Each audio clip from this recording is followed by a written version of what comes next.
Reyza xala, ad günün mübarək. Reyza xala, ad günün mübarək. Həmişə bizim yanımızda olasan. Reyza xala, ad günün mübarək, 100 illər yaşasın. Reyza xala, ad günün mübarək, yaxşı ki varsın. Reyza xala, ad günün mübarək. Reyza xala, ad günün mübarək, sən öpürəm. Reyza xala, ad günün mübarək, neçə bir illərə çıxarsan, 100 yaşa.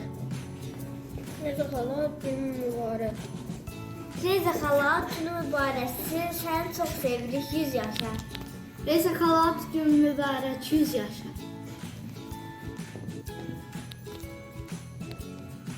Reyza xala, ad günün mübarək.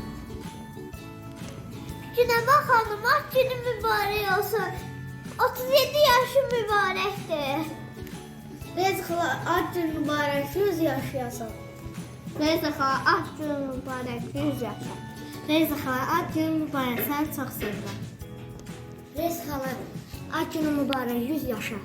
Reyza xala, ad günün mübarək. Reyza xala, ad günü mübarək. Reyza xala, ad günün mübarək. Sənə bu yeni yaşında uzun ömür, can sağlığı arzu edirəm. Reyza xala, ad günün mübarək. Reyza xala, ad günün mübarək. Reyza xala, ad günün mübarək. 100 yaşa, həmişə belə bizə qəşəng tədbirlər keçir. Sağ olun, çox sağ olun. Sizə təbrik edirəm adınızı. Neçə belə gözəl illərə çıxasın inşallah. 100 yaşayın.